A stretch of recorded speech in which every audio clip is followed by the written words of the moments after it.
my name's Sensei Louise from the ISK. I'm making these videos for you while you're at home in isolation. Sensei Louise asked me to put some things together so that you can practice your techniques at home. This is a kicking tutorial for you to follow along, check your technique, and I'm going to give you some different ideas to work on it. So the two kicks we're going to do in this video is Yoko Geri Kekomi. You know this is side thrust kick in English, and Yoko Geri Keage. This means side snap kick. I'm going to go through the technique for both of them, and I'm going to give you some training ideas. Now obviously at home you might not have pads, you might have someone to help you. So just some ideas of things you can use: a pillow, some cardboard if you've got that laying around, a chair is really helpful, and a ball is going to be helpful for this video. If you don't have them, don't worry, you can improvise. I'm going to show you how to use them at the end of the video. Okay, first kick that we're going to look at is Yoko Geri Kekomi, side thrust kick. What we're going to start off first is looking at the knee lift. So with your chair, we're going to hold it for balance. I'm going to start with my left leg. Now this is the thrust kick where we're going to push out with power, but we need to start with a bent knee position. So starting with your left leg, lift your foot nice and high and pull your foot up so the ankle is bent. This is the start position. Now we're going to look in the direction we're going to kick, and we're going to push outwards, keeping the other leg bent slightly, push outwards and extend the hip, the knee, everything apart from that ankle which is still bent. The ankle is bent to allow us to kick with the heel of the foot. That is the point of contact, and bend it back in. Nice and slowly again, pushing out. So we're going to straighten the leg and the knee at the same time. We're going to straighten the hip and we're going to reach out and then back in. Okay, now slightly faster, so 5 medium speed, push and back. Now, one key point whilst you're doing this is in this end position, I want you to look down your leg and your head, shoulder, hip, knee and heel should be all on the same line. If I show you straight down the camera from this position, so as I straighten my leg out, my heel, knee, hip, shoulder and head is all in the same line. It might, for you, look like this. So you can see my head's now in line with my toes. If this is you, bring your head back so it's in line with your heel. Everything, you can draw a straight line down, not arching your back too much. Okay, great. So I want you to do both legs. It's really important to balance it out. So practice the knee lift first, pull your foot up and down. Knee up and down. Show you this angle. Knee up and down. And now the thrust. So straighten your legs, push with the heel and back in. Straighten your leg, push with the heel. Now check that alignment, head, shoulder, hip, knee, heel. And back.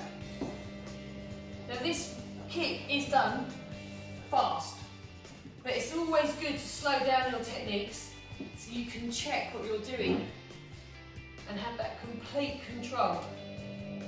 No wobbling. Now, one of the things I'm doing after my kick now is bringing it back to my start position. A lot of mistakes from students is to kick out and then let the leg drop down. You have to always pull your kicks back. So we strike with the heel and we bring it back in tight. Strike with the heel, bring it back in tight. Okay, good. Practice that at different heights. Okay, to advance, to make sure we're lifting the knee up, if we turn our chair around so we have a barrier here, what we do now is we lift the knee up and we have to bring it up high so we don't kick that barrier. We can throw out our kick. You don't have to touch the chair if you can, that's fine, don't kick it over. Check your alignment. Now this chair is going to make me bring my foot back in to put it down. I'm not going to be allowed to just drop it like I showed you earlier. So out, back and down. I'm still holding on, that's fine, because I'm slowing my kick down to get it better. Okay, when you've done 4 or 5 that leg, change legs, get your distance right, knee high, thrust out. Okay, now this kick, I haven't finished my extension of my hip. I have a bend here. You need to make sure you keep extending towards your target by straightening that hip. bending the supporting knee, let that foot turn out slightly, that's fine. Bring it back, out, back. So a lot of students will kick just with the leg, and it's what we call an empty kick. You have to finish the kick by extending the hips that way towards your target. Bending that supporting leg really helps. Bend, bend. Okay, you can practice 10-20 reps of these each leg, and then you need to start picking up and putting it into full speed. And ideally, not holding on to anything here. So we're gonna, when you do it in your basics, you'll do it with a crossover step. We don't need to do the full crossover right now. All we need to do is bring the leg up and kick and hold. Bring it back and down. Up, kick, up and down. Good. I'm not holding on anymore. What I have to do now, because I'm not holding on, is what's called a counterbalance. I lean back slightly so that I'm balancing with the weight of my leg out to my right and counterbalancing by leaning my head back. Not forwards like students do, this way. It's really important that you don't go too far backwards, because then your power is not going in that direction. So make sure it's just enough to counterbalance so you don't fall over. Bend and down. Same thing on the other leg, no holding on. Get your distance right. Knee up, thrust. Back, thrust. Back, thrust. Now in a lot of your katas, you're required to hold this kick for a couple of seconds to really show it off. So you want to try and practice kicking out and not pulling back too soon. Hold it, it might have a big ki on it, and then put it back and then place it down. Okay, well done. So that's Yoko Geri Kekomi, side thrust kick. The next one I'm going to show you is Yoko Geri Keage. Often done with Kekomi in basics, one after the other, because it has a very similar setup where the knee comes to the front and we're kicking out to the sides. It's a side kick. The difference with this one is when you pull your knee up, I want you to try and turn the foot in. So the bottom of your foot is trying really hard to face your leg. Okay, but not toes down, still toes up and pointing them towards you. And look at this high knee I've got here. Okay, so from the side, high knee, turn my foot down. That's really difficult to get that position, so just practice that with both legs a few times. High knee, and I'm trying to turn my foot to face the camera. I'm trying to keep my knee up. Don't let the knee drop. And again, a couple of times, so trying to get this foot to face that leg. High knee.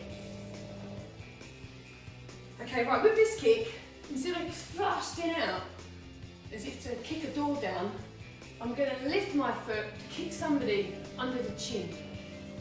Hold on again for your balance. So I come up to my start position that we just practiced, and now keeping my knee nice and high, I extend the foot up, so the foot is raising upwards, and my leg ends up straight, tiny bend in the knee, but my knee really hasn't moved too much. It's the foot that's done the biggest movement, and it goes up in what looks like an arch shape. If I show you the picture I did on the board earlier, you do an arch arrow where the foot comes from this leg and it arches upwards, whereas in our thrust kick it went straight out towards that target. So foot facing in, up and down. Keep the knee high. If you turn the knee down, it turns into a thrust kick. Up and down. Draw in a semicircle with the foot. Semicircle with the foot. And the key technique, key point to this technique is the foot must come back to this start position. It doesn't come up and drop down. It's a snap kick, like your Yoko Geri. So it snaps up and back, up and back. And this supporting leg is always bending. Let's try the other leg. Hopefully you're following along with me. If you need to pause the camera and the video to go back, watch again. So knee high, foot turned in, raise the foot upwards in that arch, bring it back down. Now I'm holding on for balance. The trick is going to be doing this without holding on. You first see this kick in knee down. Okay, after you've done your knee down, you pull up. 1, 2, and there we have a snap kick with a back fist at the same time. So you can do it from this position. That's going to help you with your katas. Snap up. Snap up. Now try not holding on. You have to lean a little bit to balance. Try the other side. Remember not to lean forwards or backwards. Keep your head in line with your foot. If you're going to lean in any direction, it's going to be back slightly. Depends on how flexible you are. Okay, good. You notice I'm coming back and down to the floor. And down. And down. Okay, most of these kicks that you're going to watch on these tutorials always start with a high knee.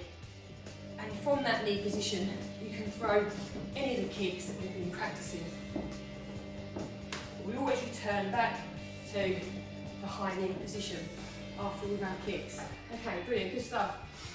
Again, this kick, side snap kick, is done typically from a crossover in your basics. So you cross over, lift your knee, and land solid. Facing away. Okay, so firstly we're going to start off with maybe as a pillow. Now this is going to help if you've got someone to hold it for you. If you hold it out nice and flat for me, that's it, so it's flat there.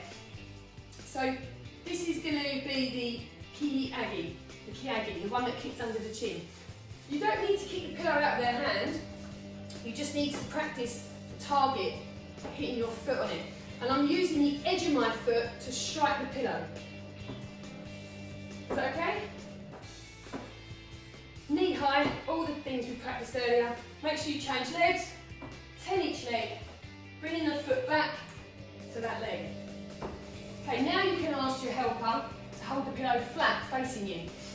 This is the thrust kick, so you lift your knee nice and high, thrust out, remember to contact the pillow with your heel. It's just good to have a target. Remember the technique earlier where we talked about having your heel, knee, hip, shoulder all in line. Try the other side as well. Up, thrust. Back, knee high, thrust. Knee high. Nice, thank you. Another thing you can use, if you have it, is a ball. Make sure you've got permission, maybe do this one outside so we don't knock anything. You can hold the ball out with flat hands. The first technique, Keage, is the one coming underneath. Imagine this is literally someone's face. So there's their nose and there's their chin. So same as before, lifting the knee, and you want to contact with the edge of the foot under the ball. Under the ball. Hold it tight. Under the ball, back to there. Now if you want to have some fun with it, you can kick it harder and see if you can kick it out of their hands. If you do, the ball must travel upwards. If it doesn't, you've done the kick wrong. So go back and try again. You must contact under the ball. The next one, if you do this, you have to be careful of the person holding the ball. Because if I try the thrust kick with my heel, and I'm going to push it out, I'm going to end up pushing the ball towards them. So be careful with this one. Get them to hold it tight, or they could come round to the side, come round to here, hold the ball like that. Now, if I thrust and kick the ball, it should go that way, not into the person holding it. And that way. Okay, good. So you can have some fun with that, with both legs. Okay, thank you, my assistant. Okay, I found this card ball laying around the house. I'm going to show you how to practice the kicks on the floor now. And this could be a target for you. So, with permission, if you can find somewhere to wedge it, something like that. Just in a cupboard drawer. Okay, so to practice this kick on the floor, you need to lay sideways on your elbow and on your hip. Everything else is the same as I showed you standing up. Bring the foot in so the foot faces your other leg and your knee is high. This is Keage. Now, keeping the knee where it is, lift the foot to kick the cardboard with the edge of your foot. My knee is hardly moved. The other hand can support you on the floor. Okay, and then repeat with the other leg. You can also do this kick. If you can bend your cardboard to make a flat target, that would help. You can always do this kick also with the Kekomi. So knee high again, and this time thrusting outwards. Don't break any cupboards, please. Don't need any upset parents because you smashed the cupboard doors.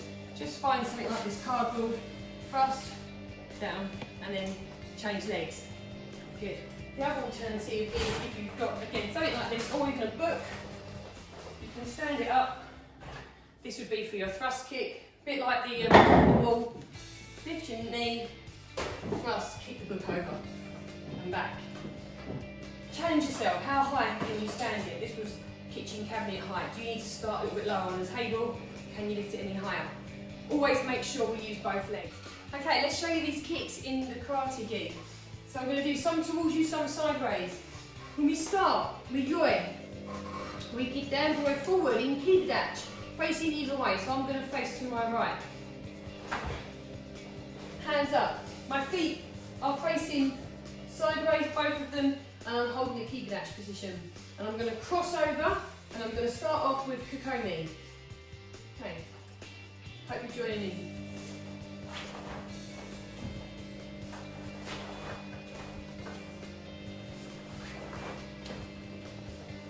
When we turn, we just move our arms.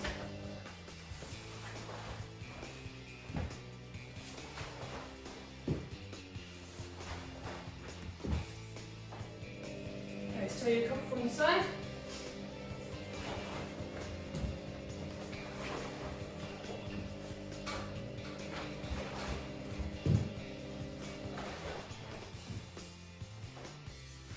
Okay, and Keage, side snap kick.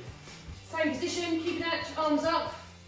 When we do a crossover, a mistake a lot of students make is crossing over slowly. Cross over faster.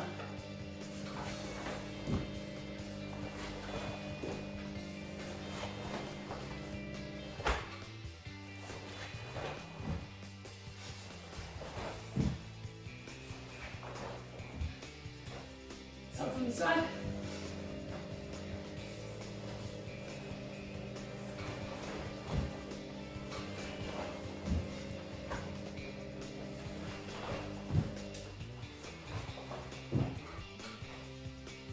Yeah, man. It really helps with all your karate to imagine you have a target in front of you. Is your karate real? Would it really work? As I was doing my kicks, I imagined that person there and kicking them under the chin or kicking them in the chest with a thrust kick. So try that.